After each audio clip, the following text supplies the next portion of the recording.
Real conversations with real people that have chosen a life of positive impact in business and community. This is Leave It Better with Brandon Trammell. Hi. Hi. Allie Cates, thank you so much for being on the show. Thank you for having me. And welcome to everybody who's listening.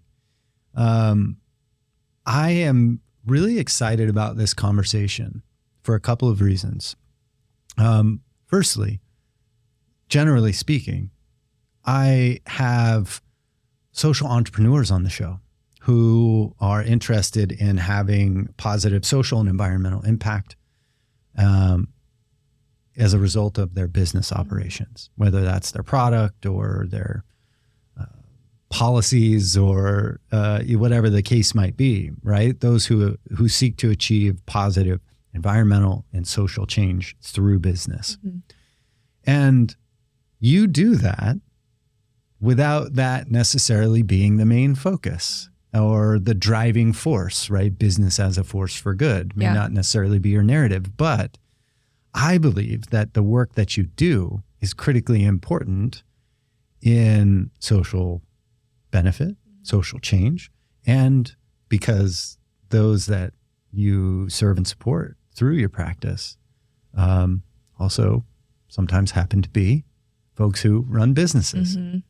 So what I'm really excited about unpacking a little bit is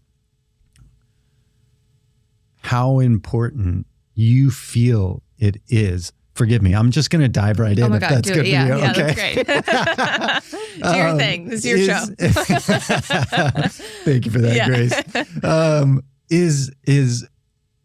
Do you believe that the work that you do, firstly, unpack that a little bit, and then do you believe that the work you do with people is important for them to be able to be effective leaders, guides, mentors, human beings? Oh, yeah. In the all world. of it. So tell us about the work that you do. Yes. Yeah. And why it's important to you. Yeah.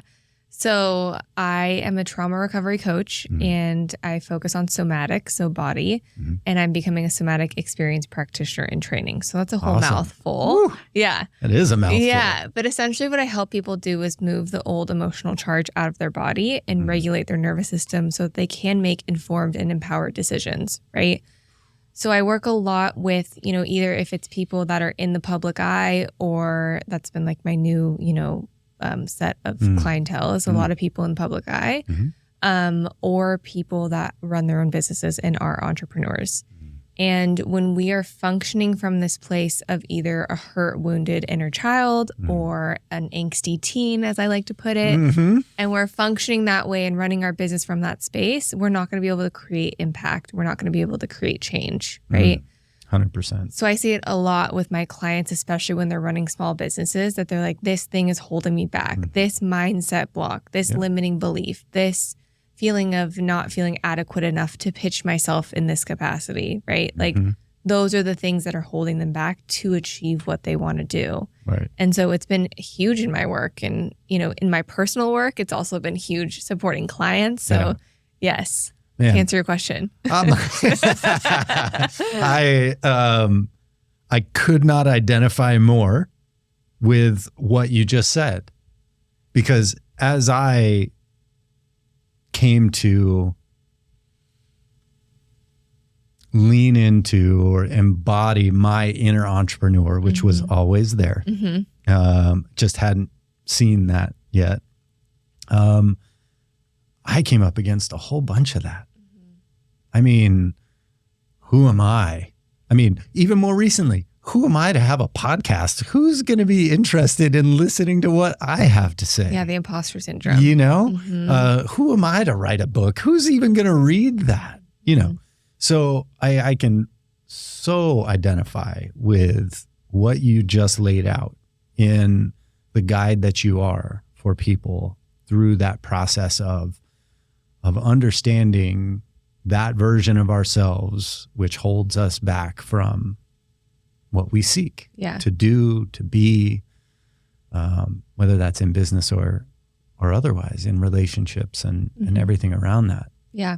And I think too, more focusing on business because I know that's what your podcast is about. So I want to focus on business is personal. This is like personal. Those lines are completely artificial, and we've accepted that there is a division between us as people and us as business people. Yeah, but it's all the same. Is not. Right? There is no division. Yeah, but I think like especially I talk to so many people that want to be creative or they're like, oh, I want to create content on social media. Let's just take that. Or, oh, I want to, start my own podcast, or I want to up-level my business. I have this dream about having, more space for my business and hiring on more people. And when you get down to like, why is that holding you back? And this is like, kind of a generic, I'm going to just talk about one client. It's like, oh, because they were bullied when they were in third grade. And that's the thing that's holding them back is all these things that these people said, like, you're not good enough. You're never going to make it. Who are you to think that you can do that? Right. So like our limiting beliefs, fun fact, is that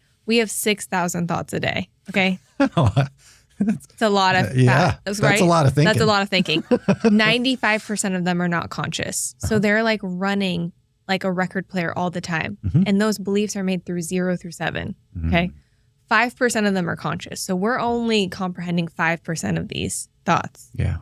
So it's like if you can work with that 95% and help to rewire that in your brain, in your body, in your mind, like you're going to be a different person. You're going to be able to actually put yourself out there and be okay with rejection. Yeah. And like be okay when people say yes, and you're not going to get addicted to either one. Right. Right? God. I am now realizing in this moment why I was so interested in having you on the show. I love that. Full circle moment. It's so, I think, because what you point out is a human condition. And just by the very nature of business, it involves humans. And what you just brought up is, I think, an avatar for what everybody experiences to some degree or another. It might be more debilitating or limiting for some people than others.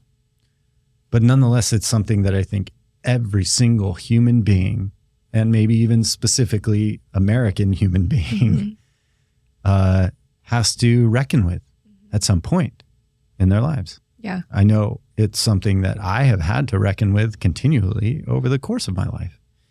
And when we've had the opportunity to navigate these things with a guide, with somebody who understands some of those unconscious, subconscious thoughts that are running through our brain that we haven't acknowledged or haven't become aware of,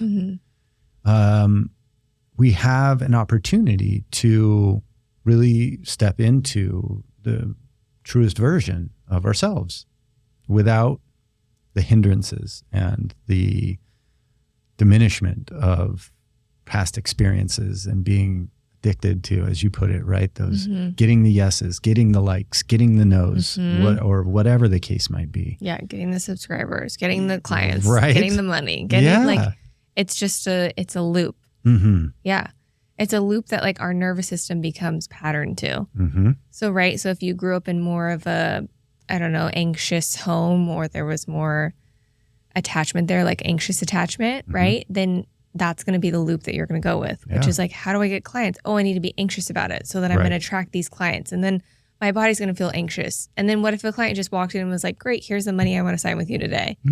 How would that feel in your nervous system? You'd be like, no, I have to work harder for it. Wait, no, I haven't worried enough yet. I have, exactly. I haven't stressed out enough and like driven my family insane.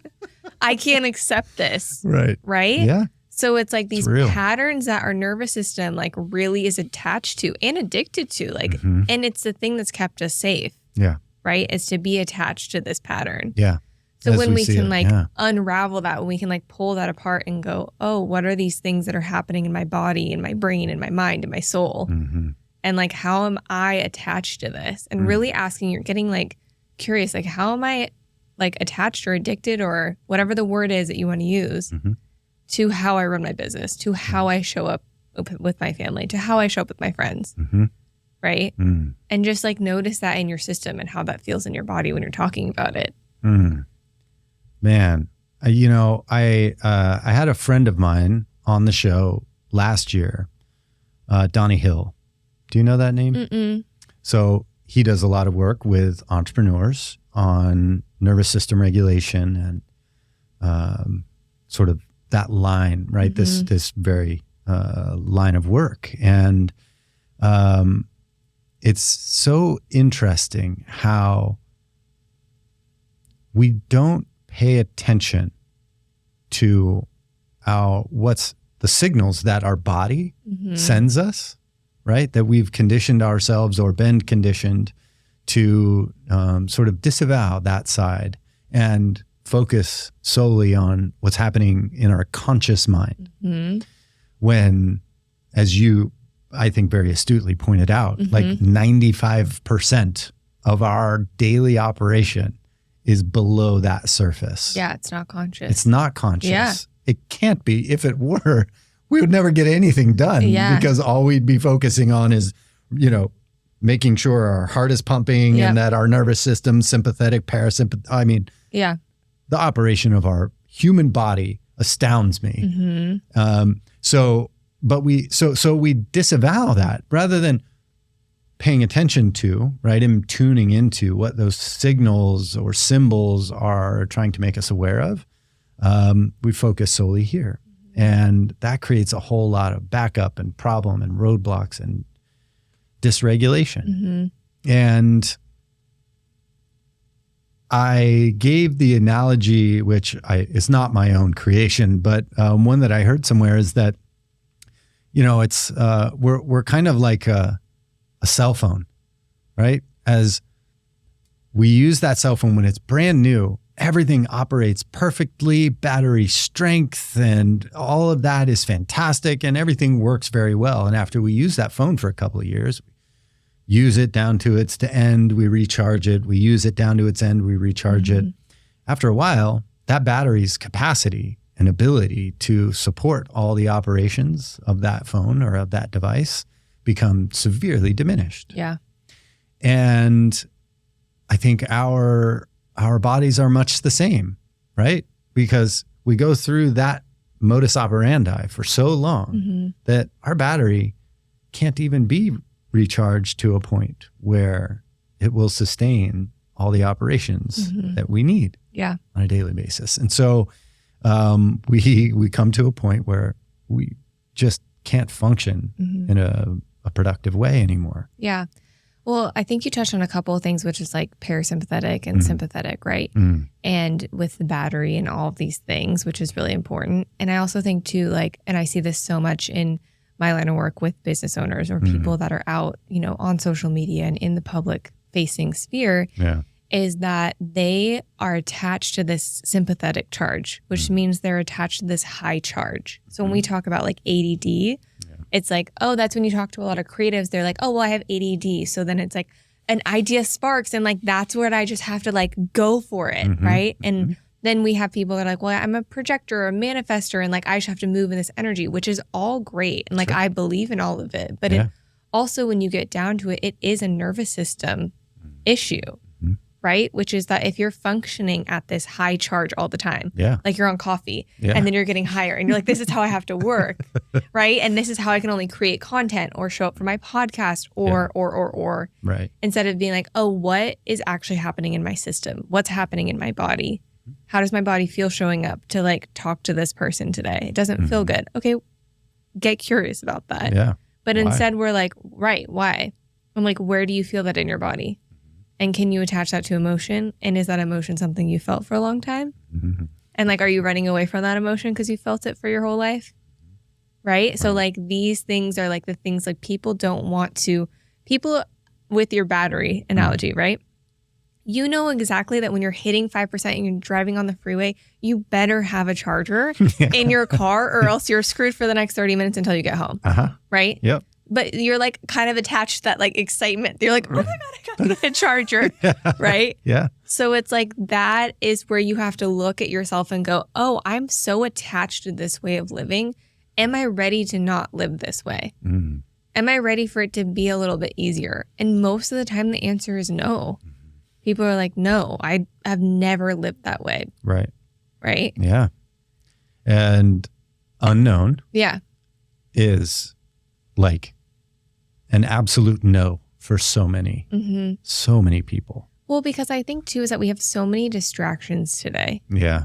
That take us out of our body and keep us in that high like charge. Yeah. TikTok, Instagram, you're getting these like dopamine hits. Massive dope hits. Yeah. Every 15, 20 minutes. All the time. Yeah. Yeah. So we have this like, our body's trying to find its homeostasis, like it's trying to find balance. Yeah.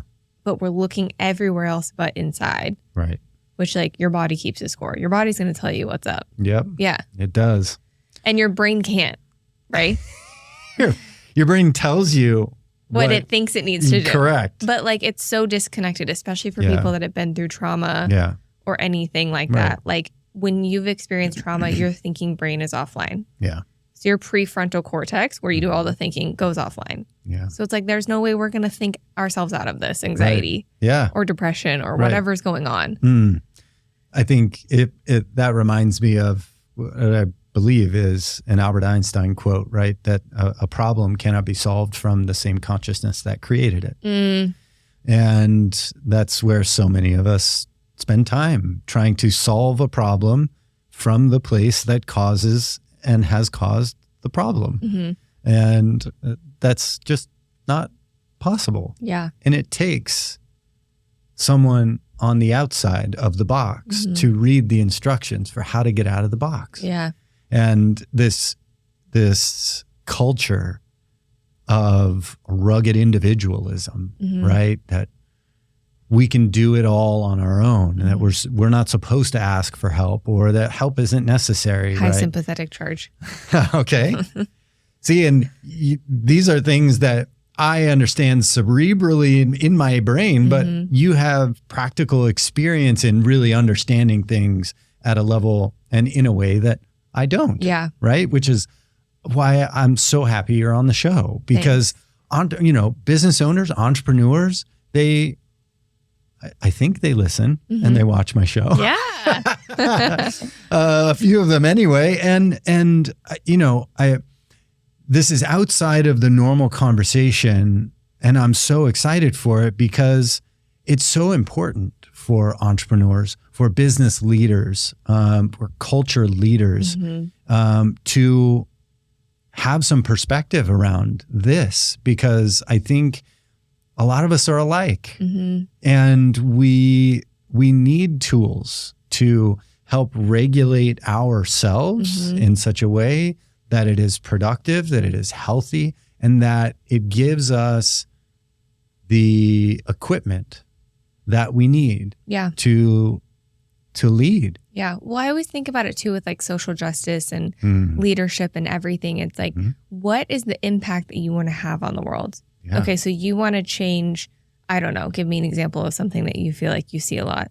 Under-resourced and underrepresented segments of the population. Okay, give me even more.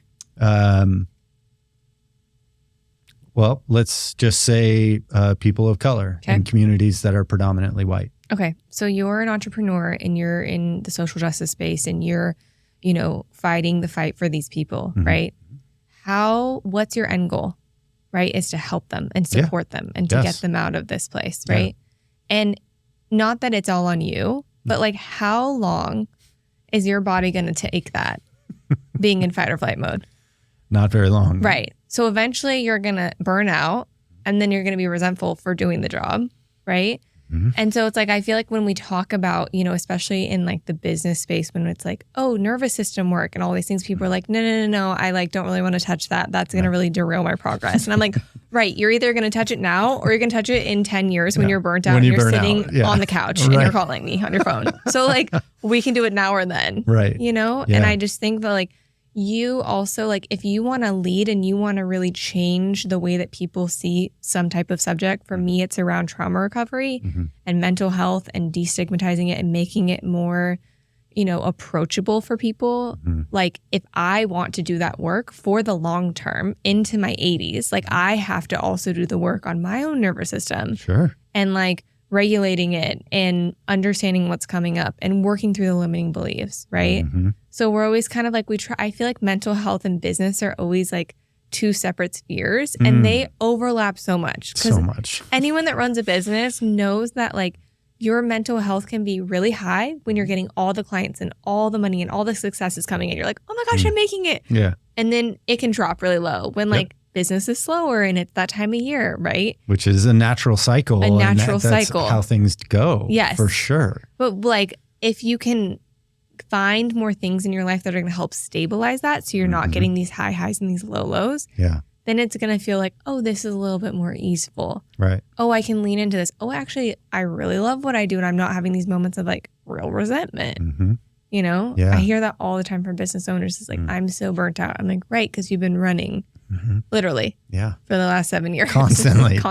Yeah. Yeah. I think this is something that I have experienced a great deal over the course of my career in personal finance, specifically in insurance investments, and that space is when you are as a commissioned agent, right? The income for me gotta hustle. Has been so up and down, inconsistent, and that causes its own problems. Yes, in many ways that shows up in relationships and in my relationship to myself and to other people, and so I've done a great deal of work to disconnect my feelings of self-worth from my income. Yeah, how have you done that? That's rough. Yeah. It's tough. It's still, that still comes up for me. Yeah. Right? However, what I know to be true in this season, this phase of my life and my career, because my career has evolved a great deal since it began, right, in 2007. Yeah. I have fully accepted the fact that income will wax and wane. It will ebb and flow. Sometimes it will be high, sometimes it will be low. Yes.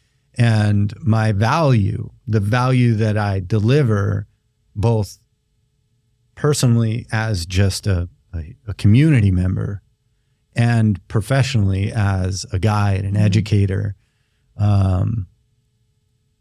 those two are not connected. My value is not based on or quantified by the revenue that I generate by doing it. And nonetheless, less income in a year or a month or whatever, it presents its challenges, right? But what I think that the understanding that I've arrived at and what I've really worked very diligently to embody is that I know the value that I bring, how beneficial the work that I do is for the people that I do it for. Yep. And sometimes that will be quantified in dollars, and sometimes that will be quantified in inspiration and in well-being. And it's always a giant indicator is the amount of balance in my life. Yeah. That's been a long road, a lot of work in navigating the things that I had to endure or that I did endure as a child, as an adolescent, as a young adult, right? I do and have done a great deal of work around that. Yeah. And that helps me to stay balanced and in reality of acceptance of reality. Yeah. How things are. Yeah. Well, I think the money piece is really big, right? Because especially if you do have like money trauma. I was actually on a money podcast talking just around money trauma, right?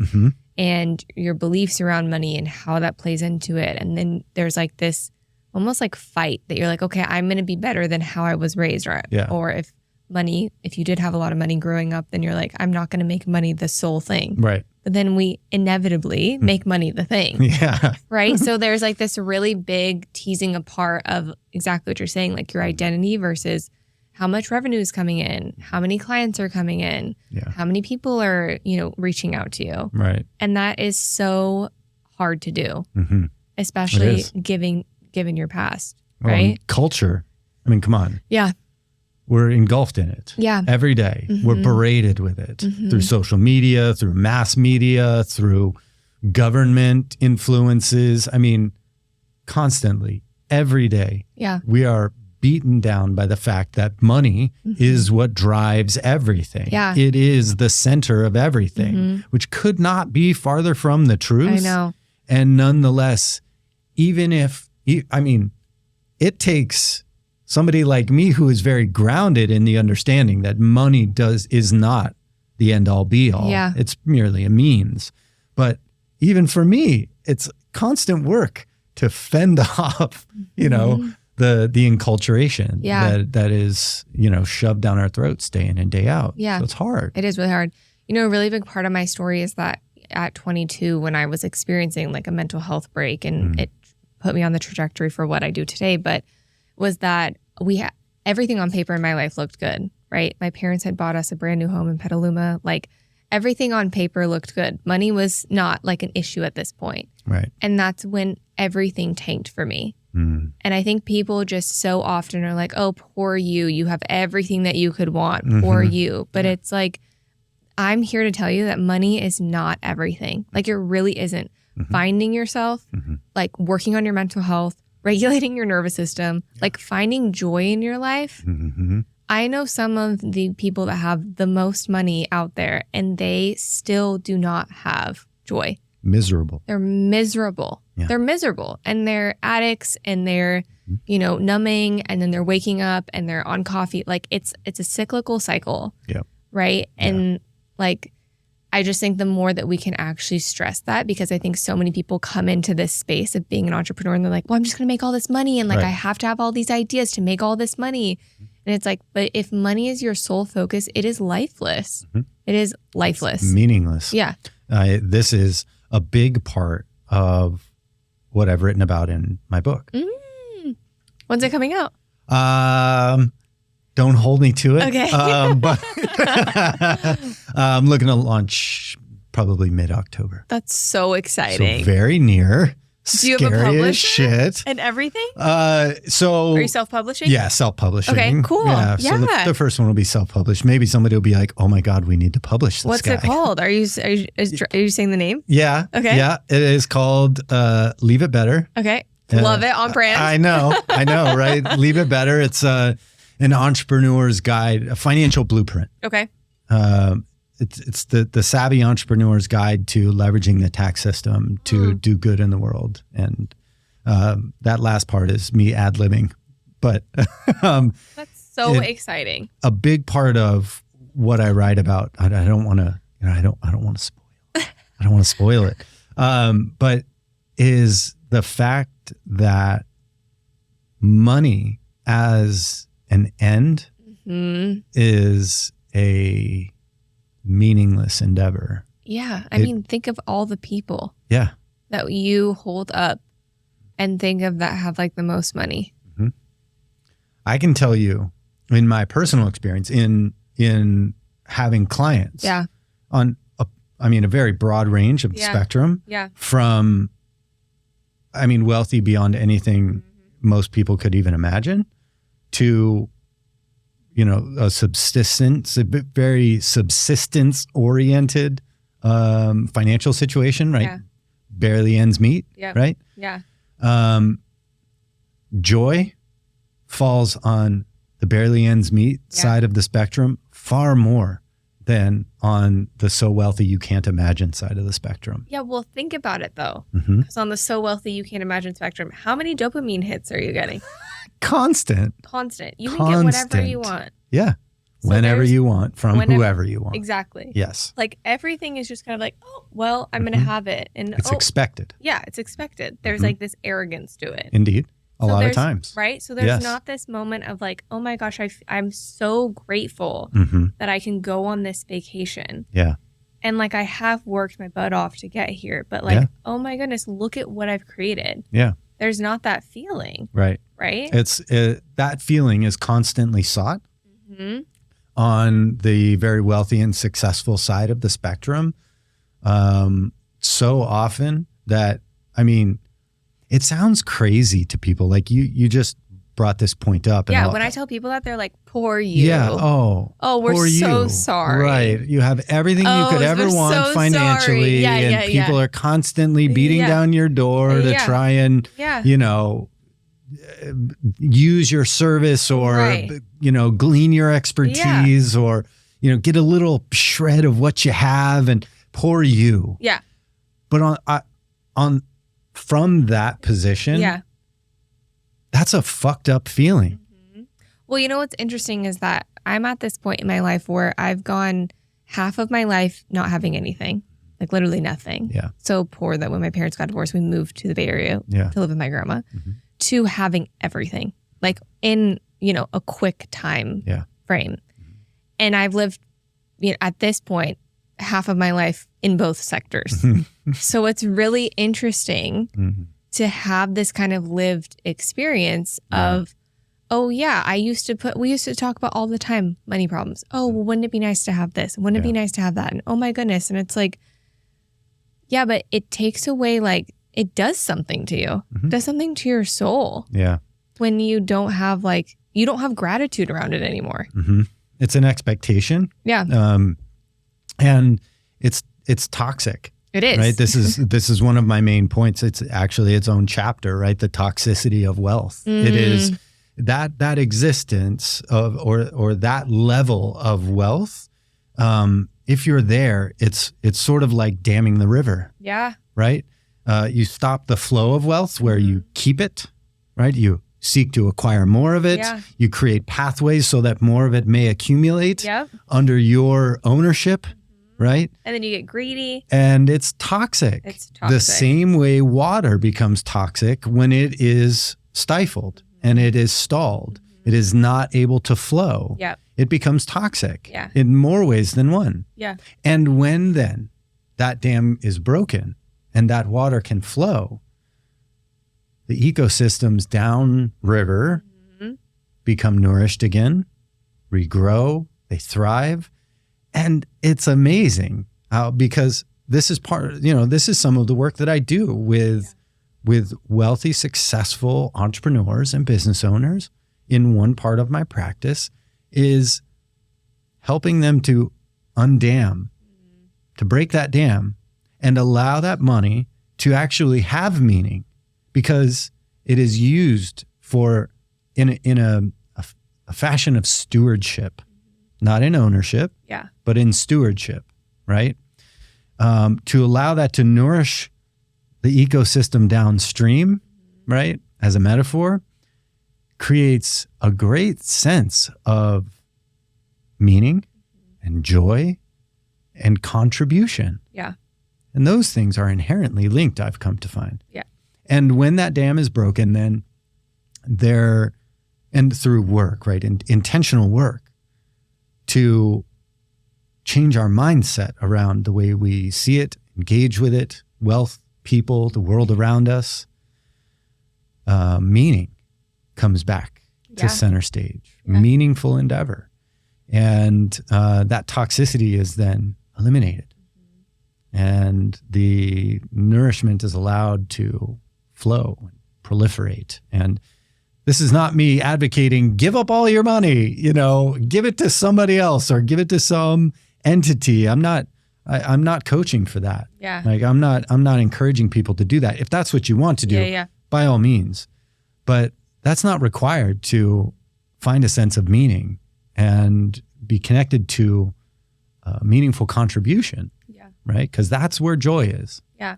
I will say this though, and I'm curious what your thoughts are. Go. Is even the people that do give a lot of money, if they have not worked on their past stuff, it's not going to matter. No. It's not going to matter because they're going to still, there's like when you said the toxicity will leave. Yeah. it's still there. It's just now they're like almost masked with this like, oh, I'm a do-gooder. Right. Right? Yes. So there's still this toxicity that has to be taken care of. The money is just an expression. Mm-hmm. It is not the goal. So in that work, right, is understanding how we think about money, our mindset around it, what it's for, how important it is, and why it's so important, or why it's important in one way more than another, or right. So that's not like a one and done. Okay, let's create the structures. Let's let the river flow. And now we're good. Yeah. Moving on, and you can go on about your life. Yeah. That's continued work with someone, right? Over long periods of time, continual work that has to be done because it creeps. It comes back. Yeah, and then you're like, I want to dam this up. Right, because those neural pathways are still real deep, right? And so we fall back into those mindsets of operation and lack of regulation. And, you know, it's very easy if we're not continually paying attention to and working on these things to allow old ways of thinking and habitual activity to creep back in. I love it. I'm excited about your book. Well, I am too. Oh my gosh, that's so fun. I have a sense that it will be well received by those who are ready to receive it. Yeah. And you know, it's not just for the entrepreneur. It's not just for the wealthy business owner who wants to find tax loopholes, right? Or ways to pay less in taxes. That's possible. Yeah. And also really the concepts of it, the framework and the mindset orientation is for everyone. Yeah. Because it doesn't matter how much money you have. How you think about your money is what matters. That's what matters, right? No, it's so true. So I'm excited to get it out into the world. I'm also just, frankly, just scared shitless. Yeah, good. That's good. Which is a good thing, I know. Yeah. And I thank you for that. You're welcome. Because, you know, that's the exciting thing, right? Some people are probably going to say, well, okay, great. And other people are going to say, oh my God, you know, and wherever that falls is fantastic. Yeah. I didn't write it because I want it to be well received. Right. I wrote it because it's my experience, it's my understanding. And I think no matter who you are, how much money you have, it will benefit you because there are bits and pieces in there for anybody and everybody. And I hope. That's so great when you can create from a space of like not needing to be received well. Yeah. You know, I feel like that's when things go the best because you're like, you're not attached to the outcome of, 100%. oh my God, is this going to make a New York Times bestseller? Like, right. It is probably not, but you never know. But great if it does. Yeah. Fantastic. And some people, New York Times bestsellers don't happen for like 20 years, and then they become a New York Times bestseller. So it's like you never know. Yeah. And if you can unattach yourself to like your identity being about if you're going to be X, that's where the magic is. It's for the love of it, right? Which is, I mean, it's also this show. How many subscribers do I have? I probably far less than a lot. But that's not why I do the show. Yeah. Right. I get asked, I've been asked that question quite a lot. Like, what's the point of you doing the show? Right. And the point is, well, shit, I just want to have awesome conversations with inspiring people. Yeah. I want to hear their stories. I want their stories to be shared with whoever will listen. So if I can have a conversation, an inspiring conversation with an inspired individual, then that's why I'm doing it. Totally. And however many listeners there are, fantastic. And haters or whatever. Yeah. I do this because I love it. Because, you know, I'm very closely connected to using my voice to bring joy. And I've talked about that on past shows, but like, I do it for the fun of it. I do it for the sake of doing it. And whatever comes out of that is fantastic. If something beneficial for my business or for somebody who's listening, or even my guests. Yeah. Fantastic. Yeah. But I'm doing it for the love of doing it, for the sake of doing it. And that's the meaningful endeavor for me, which I hope can be, an inspiration for other people to lean into that. Because that's where I found so much meaning and joy through all the trials and the tribulations and the ups and the downs and the haves and the have-nots, is just doing things for the sake of doing them. Well, and joy's such a big piece of it, right? Oh, it is. Of like getting back to the things that like actually make you feel good and feel content and happy. Yes. Yeah. That's a word that we don't hear enough. Content. Contentment, very dear mentor of mine who's no longer with us said, wealth without contentment is poverty. It is. And I could not agree more with that. So much so that I included it in the book. Yeah. I quoted him in the book because I don't think there's any higher truism than that as it relates to money. I think really any life endeavor without contentment is poverty. Yeah. Like the realest, truest sense of poverty, not just financial poverty, but soul level poverty, right? Which I think is more meaningful than financial poverty. Yeah. I mean, look, I don't say that to diminish the atrocity, right, of enforced poverty that exists in our world. But I just think if we could reorient our perspective a little bit to seek joy and contentment, we'd all be the richest people on earth. Yeah, it's true. And so that's that. I wonder how important do you think, and in your experience in working with business leaders and entrepreneurs, how important is it and why is it important that they tune into the kind of trauma work that you do and nervous system regulation and really lean into that work? Why is that important? Because it dictates how they run their business, right? So if they're running it from like a nervous system, like I'll ask clients this, I'll be like, how old are you right now? We're talking about your business. And they're like, I'm 12. I'm like, right. And you're moving from that place, right? Yeah. So it's like if the trauma is anything that left your nervous system in a space of fight or flight longer than it takes to outrun a tiger, right? So when we talk about trauma, we talk about like big T and little t, et cetera, but it really is about the nervous system. And when you're coming from a place of being dysregulated or frustrated or angry, or I have a lot of people that are like, well, they told me I couldn't do it, so I'm proving them wrong. I'm like, and then what happens when you create the successful business and you prove them wrong? Then what?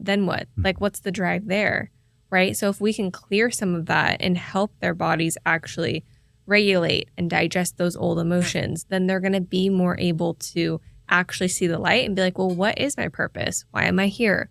What do I want to do? How do I want to show up? God damn. Did you hear that?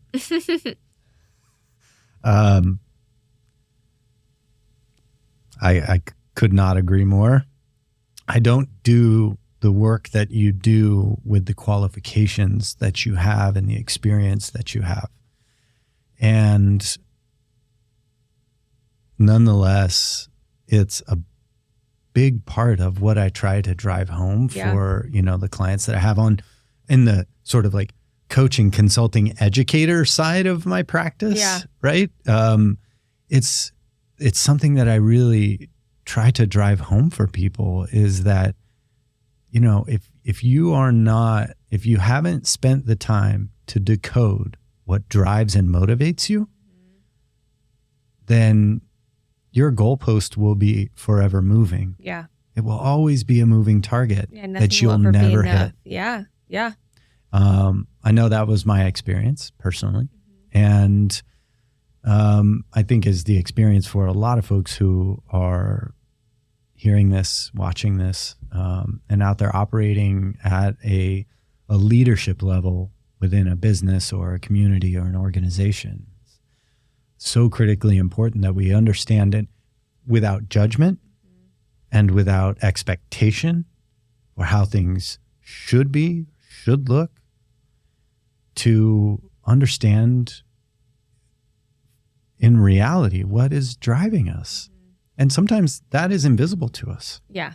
Or we don't want to see it. Or we don't want to see it. Yeah. It's whether willful ignorance or unintentionally. Like the known knowns, the known unknowns, and the unknown unknowns. And the unknown unknowns, right? Yeah. I use that diagram with a lot of people. Yeah. Is, what we know, we don't know, and what we don't know, we don't know. Yeah.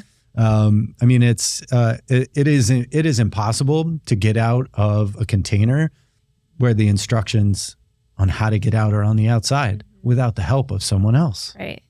And we are not a species that is designed for a soul existence, an individual existence. Yeah. We are not. We are a tribal, a group species, period. Evolution tells us that is true. And when we endeavor to do everything on our own, as though we're equipped even to do that, well, the outcomes are disastrous. They are disastrous. Yeah. I love that the work that you do with entrepreneurs is really to help them see what those past events from our life that either A, we're carrying consciously, or B, unconsciously, have such a directive power. I mean, they over how we dictate show up, everything. don't they? They dictate how you talk to someone when you're getting gas. They dictate how you talk to a client that's paying you, I don't know, 5-6 figures. It's everything. Yeah. It's everything all the time, right? Mm-hmm. It's how you talk to the person when you're picking up your coffee order. Or you're frustrated and you're pissed off and your kids are screaming in the background and you're like going to the grocery store. Right. Right? It's like, it's so interesting. I was thinking about this the other day. Is like before I got into this work and I had my mentor talk to me around like how this work works and your nervous system and trauma and how it's stored in your body. And I remember just being like, I don't know what you're talking about. You're speaking a different language. Right? And now that I'm like really immersed in it, I'm like, oh, I see. And I can feel the difference. Mm-hmm. But when you're not aware of it, if you haven't read the book, you're not going to know. Right. That's an unknown. Yep. Like you're just not going to know that the way that you're moving in life is something from your past and that it's being held in your body and your nervous system's playing it out to keep you safe. Mm-hmm. Like that's just not a known. And unfortunately, I think I think it's less and less so as we sort of go forward.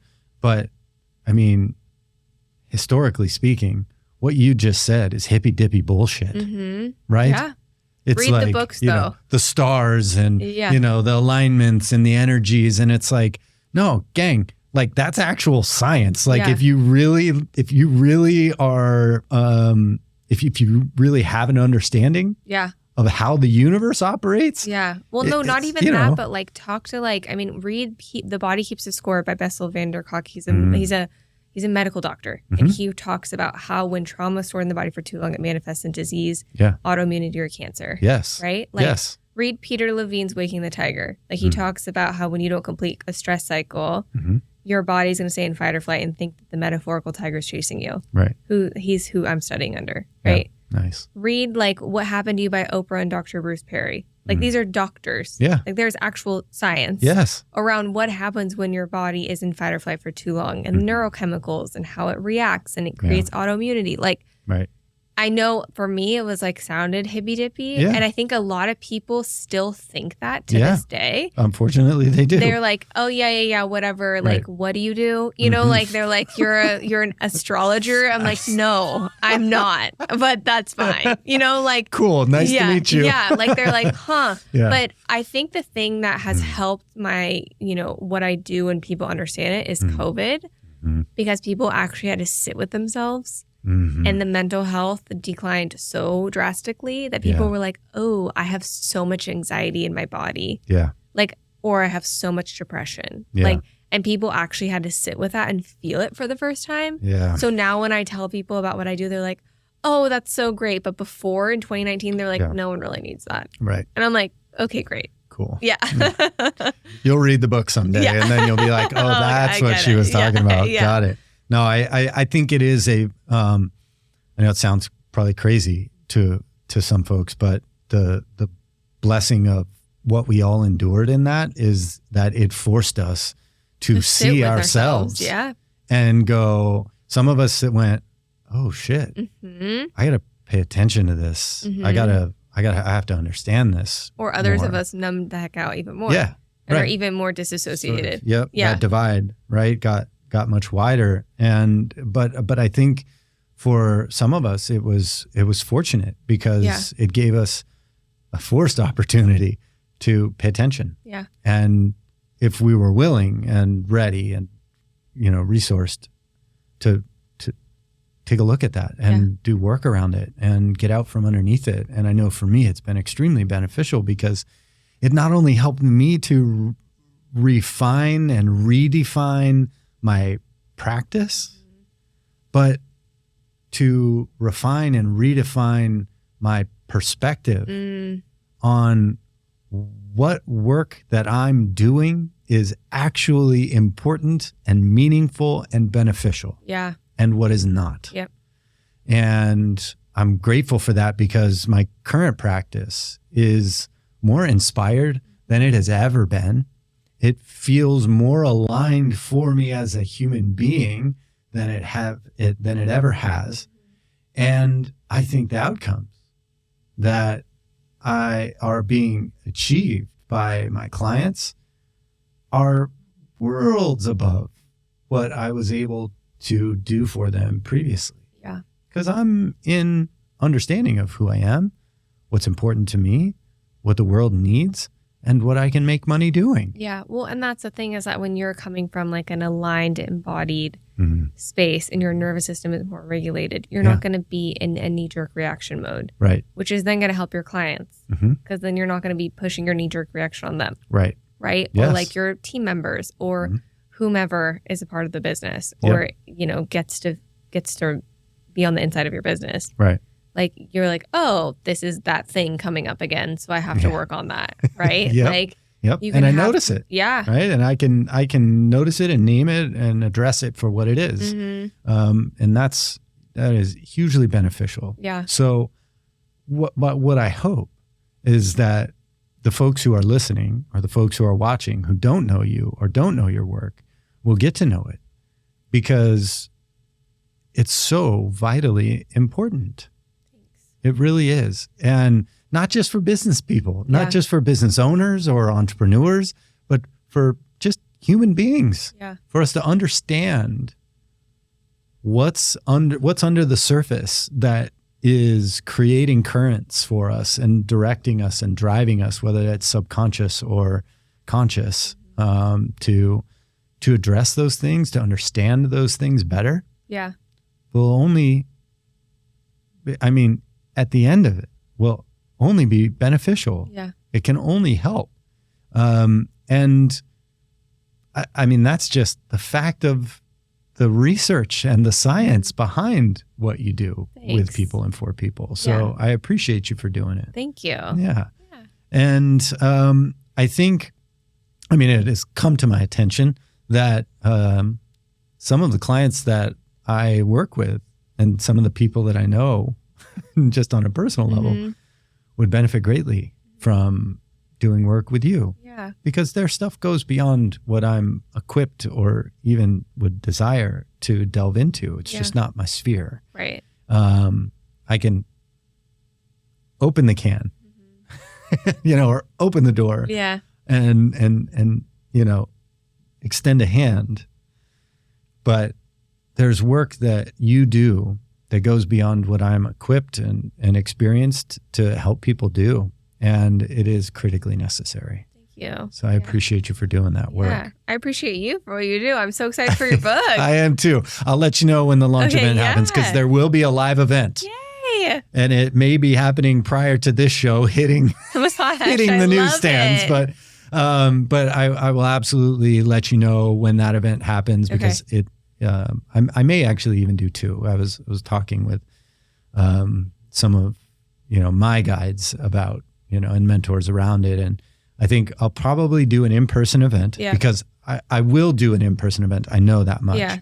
But that only can reach so many people. Yep. Only so many people can attend, even those who are in proximity. Right. So I'll likely do a follow-up online event as well to give more people a chance to kind of tune in and engage and get a copy of the book. Maybe Awesome. take a couple extras to give to their friends Yeah. if they wish, and that kind of stuff. So That's I'll let great. you know when Yeah, the event keep me gets closer. posted. Yeah, and when the book comes out. Yeah. Allie Cates. Yes. Thank you so much for coming on the show. Thank you for having me. I really appreciate it. And thank you for the work that you do, because, I'll say it again. I'll say it probably 1,000 more times. The work that you do is so necessary. And we all have traumas, whether big T or little t. Mm-hmm. And I think it's really important for us to spend intentional time to understand how those life events, whether past or present, are affecting us and driving what we do and how we show up for our clients, our friends, our loved ones. So keep doing the work that you're doing. Thank you so much for having me. Thanks for coming. Yeah. All right. Bye, everybody. Bye. If you like what you've heard, make sure to subscribe wherever you listen to podcasts. For even more inspiration, head over to our YouTube channel, Leave It Better with Brandon Trammell, and subscribe to watch videos from podcast episodes, gain insights around getting right with your money, and achieving contentment in a crazy world. And remember, wherever you go, whoever you're with, whatever you do, always aim to leave it better than you found it.